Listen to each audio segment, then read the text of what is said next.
go-to quick and easy meals is, there's nothing better than just a good pile of beautiful fresh local prawns and maybe a little bit of bread, maybe a cheeky glass of wine. So today I'm just going to show you a couple of things about a cooked prawn. Now there's many different varieties. These are all local prawns. We're so lucky up here in North Queensland to have just a huge array of beautiful prawns. The trawlers go out. When I say fresh prawns, they're freshly cooked. People say, oh, I wouldn't eat any frozen prawns and all this kind of stuff. Well, the majority of prawns are actually frozen. Do you think those trawlers go out for 2, 3, 4 days, weeks, months and actually come back with the prawns they caught on the first day fresh? No, they snap freeze them on board. Okay, personally I prefer a wild prawn than a farmed prawn, but it depends on where you are and what's available. And what type of prawn, it's really up to you. I've got a few here just to show you. Now, if these aren't correct, bear with me because it's not my strong point. But I've gone around and got some, but you look at all these prawns and they do all look very similar. Okay, so you've got a banana prawn.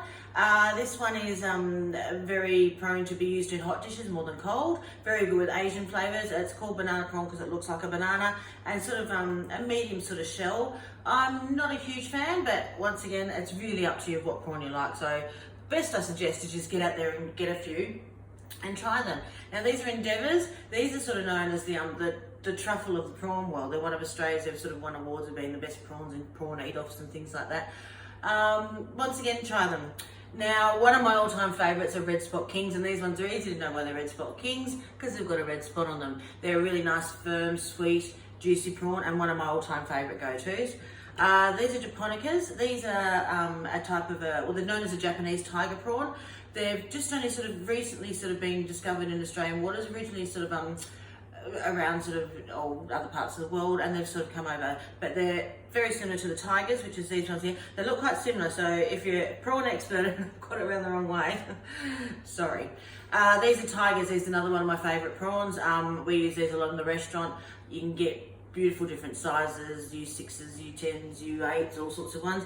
And over here I've got your standard king prawn, and they're just, once again, another just beautiful go-to cold prawn. Now all of these are stunning in their own way. It's just a matter of what sort of texture of a prawn you like and what sort of flavour you like. Some are sweeter, some are saltier, and it all depends on what wonderful supply you get them from as well. We're very lucky here with the Whitsundays. As I mentioned before, we've got fishies who sources the most beautiful seafood that you can get around in this area.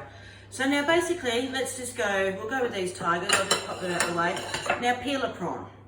It's very, very easy. Pull it apart a little bit and basically just put your thumb in there underneath your thumb in there underneath the legs, and you're just going to push it back, and it should just pull off really quite easily. Oops, a little bit on the floor. And then go around. So we'll just do that one again. So you're just basically putting your thumb under the legs. You can do 2 thumbs, 1 thumb, left thumb, right thumb, whichever one you want. And probably when you start off, just do a little section at a time. So there and there. Now you're going to be left with the head and the tail. So you've got 2 options now. You can take that off, take the head off, take the tail off, and then you're going to de-poop or de-vein, whichever way you want to call it. And that's basically just pulling it and then very slowly pulling it all the way. And it's a lovely, beautiful fresh prawn like this. It'll come away.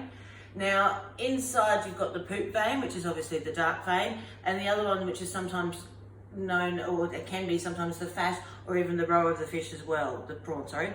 That part you can eat. The poop part, you can. It's not going to kill you, but it's gritty, and personally I don't like it, and I like a nice clean prawn. So, and it's always just a sign of a restaurant, a good restaurant, I think, when you go in and if the prawns have been peeled and you see that vein down there that's come out, you know they're really taking care of their prawns.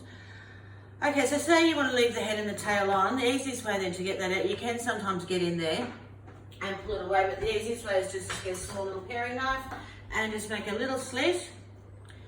And then you can either, once again, if they're lovely fresh prawns, you'll be able to get in there and pull it all out. And you can just see the poop vein there will just lift out, and he just comes all the way down. And if you're doing so I've got a fly in the house. Lovely. If you're doing a prawn cocktail or presentation, I love to keep the head and the tail on. I just think that they look lovely. So it's just as easy as that. So we'll just do one more. Let's go with the king because I'm going to have these for lunch today. Just in there, underneath the legs, and just pull off a little section at a time. Pop those ones over there because they're ready to go. That's the red spot king, isn't it? This one, yeah, red spot king. Yep, so that's your standard king, and then you got your red spot king. There's so many different species, and that's what I'm saying. If I've got one of them wrong, like your endeavour, you can get different kinds of endeavour. You can get a red endeavour, a blue endeavour. The blue one's more popular. You can get, there's just so many different varieties out there, but just get out there and try some. And if you go to a lovely fishmonger, they won't mind at all if you just say, oh, can I have a few of that and a few of this one? So there we go, another one. I'm just going to take the head off. Now, if by chance you pull it along and the poop doesn't come out and it sort of smears on the prawn, the best way to get rid of it is to either get a tissue and give it a wipe, or just give it a quick little rinse under some cold water. It won't take long. Sometimes you'll find they don't have poop, and that can mean a few things, that they've pooped themselves before, and quite often if they've been purged in cold water, from the salt water, fresh water, they get a bit of a shock and they poop themselves. Okay, so I got a little bit sidetracked in that one, so I'll just do one more. I'll just show you on the banana. So once again, just lifting those legs, just do it in a section. Oh, there we go, the head just came off that one automatically, so he's going to be a headless banana. Used to be quite funny if I was in the supermarket when I was doing my seafood orders, and I'd say, oh, can I have 10 kilos of tigers? Can I have 10 kilos of bananas? Because they knew what you were talking about, and people would say, look, what, you're getting 10 kilos of tigers? What are you on about? So it used to be always just a bit of fun. And then once again, that poop line out. I like to leave the tails on, but just remember when you eat that, you are going to get a little bit of poop line at the bottom, but it won't hurt you. It's just a little bit gritty. So I'll just do one more. We'll go back to the red spots. So just pull them apart and just in there with the legs, and round we go. Now, what to serve with your prawns? Well, that's up to you. If they've been cooked correctly, they shouldn't need any seasoning at all. And yeah, I'm lucky enough that we never have that problem, that they do need actual seasoning. As far as a cocktail sauce, now there's different ones you can do. You can serve with anything. You can serve with a pesto with mayonnaise. You can serve anything. What I would recommend though is not to use a store-bought cocktail sauce. I've got one here that I made earlier, so I'll just bring this over here. I've got one here that I made earlier, which I've just used creme fraiche and a little bit of sriracha chili sauce. I like chili with my prawns. I think we just got taxed one then on the side there. So yeah, this is just some creme fraiche, a little bit of sriracha chili sauce, however hot you want to go, that's up to you, and just a little bit of lime juice, and that's really nice. I prefer the creamier based sauces with prawns and the mayonnaise, but sometimes, yeah, just straight mayonnaise and prawns, you can't beat it. So there we go, that's basically our little prawn demonstration today. Tomorrow we'll be going to green prawns. So these are cooked prawns, and tomorrow we'll be going to green prawns, which means that they're raw and they're not cooked.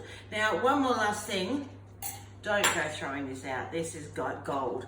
Put it all in a bowl, even your poop trails, everything, just pop it all in a bowl, put it aside, and you're going to make this into a prawn stock. It makes the most amazing stock. Just your standard murupra, so your onions, your carrots, your celery, a couple of bay leaves, a little bit of a pinch of some whole black peppercorns, and a little bit of parsley, and that'll make just a fantastic fish stock.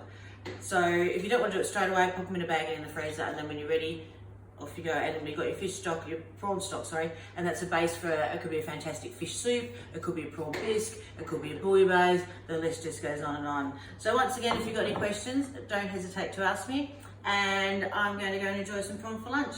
Keep cooking.